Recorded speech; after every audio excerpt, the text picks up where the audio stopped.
우리의 뇌 속에 있는 머리는요, 생각을 바깥으로 끄집어내기 전까지는요, 알 수도 없고요, 얼마나 많은지도 모르는 거죠. 그래서 무조건 생각을 끄집어내는 것부터 출발이다. 다 중요한 거는 말로 생각을 정리하시는 분들도 있습니다. 물론 아까 앞서 말씀하셨을 때 하부르타라는 것은 서로 친구에게 가르쳐주면서 대화하고 질문하고 토론하면서 생각을 정리하는 방법이긴 한데요. 더 중요한 거는요, 보여지는 글로 정리하는 게 중요합니다. 말은 사라지지만 글은 쌓이거든요. 그래서 첫 번째, 머릿속에 있는 생각이 눈에 보이지 않기 때문입니다. 생각 정리는요, 일단 머릿속에 있는 생각을 다 끄집어내야 돼요. 우뇌를 활용해서. 그 다음에 좌뇌를 활용해서 이제 정리를 하시는 거예요. 그러면 좌뇌를 활용해서 어떻게 정리하는가? 제가 3단계로 딱딱딱 구분을 해봤어요. 이걸 잘 기억하시면 여러분들 오늘부터 생각 정리를 정말 잘 하실 수가 있어요. 자, 한번 프로세스 한번 읽어볼게요. 시작! 나열, 분류, 배열입니다. 일단 우뇌를 활용해서 아이디어를 쭉 내놓습니다. 그쵸? 최대한 많이 끄집어내요. 그 다음에 뭘 한대요? 분류. 분류를 하는 순간 그때부터 정리가 되는 거예요. 그 전까지는요, 그냥 떠돌아다니는 고민이라든지 쓸데없는 생각일 확률이 높은데, 분류를 하면 그때부터 이제 기준이 정해지고 가치 있는 정보로 이때 이제 구분이 되는 거예요. 그리고 나서 정말 중요한 것은 배열인데, 배열이 되면서 구조화가 되죠.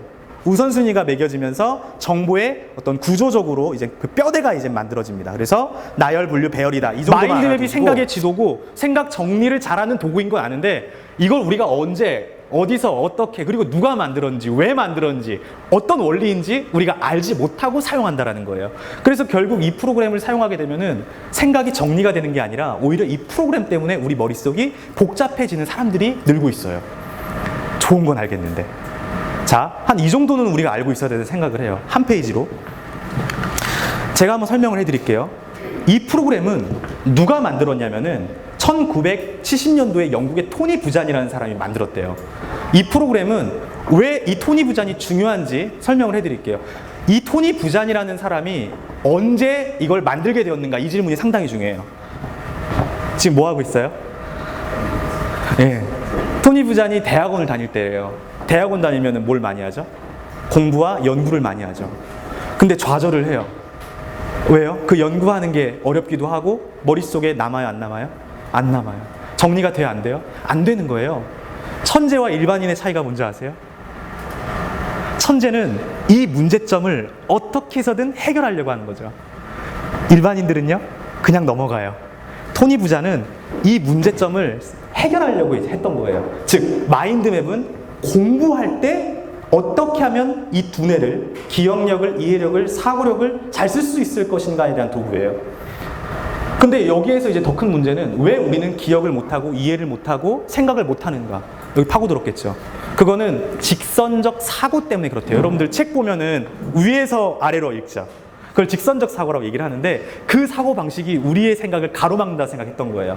그래서 반대되는 개념으로 이런 인체라든지 자연의 원리라든지 이런 것을 관찰하면서 세상의 모든 중심은 직선적인 게 아니라 가운데 중심이 있고 바깥으로 펼쳐나간다라는 어떤 개념이 이해가 됐던 거죠. 놀랍게도 천재의 두뇌를 보니까 방사형 구조로 사고를 하고 있다는 것을 발견하게 됐어요. 레오나르도 다빈치의 낙서장입니다. 그래서 그 원리로 만든 게 마인드맵이에요. 그림판만큼 쉬운 도구가 중요한 거예요? 아니면 이걸 정리하는 우리의 생각이 중요한 거예요? 도구가 없어도 우리는 생각을 할 수 있어야 되겠죠. 궁극적으로는 그게 중요한 겁니다. 그래서 생각 정리 원리에 전 초점을 맞춰볼게요. 자, 토픽은 아무리 많아도, 자, 따라합니다. 3개. 중심, 주요, 하위. 이 원리가 대부분 생각 정리 도구의 핵심 원리더라고요. 중심 토픽은 뭐냐면은 말 그대로 내가 생각하고자 하는 주제를 말을 해요. 그리고 나서 주요 토픽은 뭐냐면은 그것에 대한 핵심 키워드를 말합니다. 그리고 나서 하위 토픽은 세부 내용이죠. 가까우면은 가까울수록 핵심이고, 멀면 멀수록 핵심과 멀어지는 수식이겠죠. 실제로 주요 토픽이 앞에 있는, 이 앞에 있는 토픽을 다 따라합니다. 아빠 토픽. 뒤에 있는 토픽을 아들 토픽. 아빠와 아들 토픽이라고 얘기를 해요. 그리고 하위 토픽하고 엔터 치면 아래로 친구들이 생기거든요. 자, 따라합니다. 친구 토픽. 동류. 그러니까 사과, 배, 감, 귤은 친구들이죠. 근데 사과는 아빠죠. 과일은 아빠죠. 예, 그런 개념이라는 거죠. 예, 이 정도만 딱 이해를 하시고 지금부터 아주 일상적인 사례로 제가 설명을 해드릴게요. 장소, 인물, 시간이 있어요. 사건이 있어요. 장소, 인물, 시간, 사건. 이 중에서 가장 큰 개념이 뭐죠? 가장 중요한 거, 가장 큰 거. 사건. 보통 우리는 나와 가까운 것이 중요하다고 생각하는 경향이 있어요.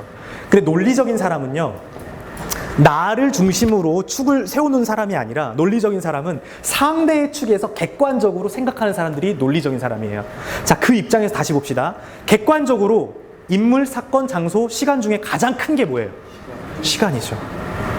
그러니까 내가 사건이 중요하다고 해도 객관적으로 정리를 한다는 것은 커뮤니케이션 소통을 하려면은 일단 모두가 이해하는 분류 체계를 먼저 쓰는 게 좋아요. 그게 저만의 팁입니다. 시간이 가장 크죠. 그 시간 속에 뭐가 있어요? 장소가 있죠. 장소 안에 뭐가 있죠? 인물이 있고, 인물과 인물 간의 만남 속에 뭐가 생겨요? 사건이 생겨요. 이거는 실제로 스토리텔링의 구성 요소이기도 하죠. 이 방식대로 말만 하면은 정말 아주 자연스럽게 이야기가 들리기도 합니다.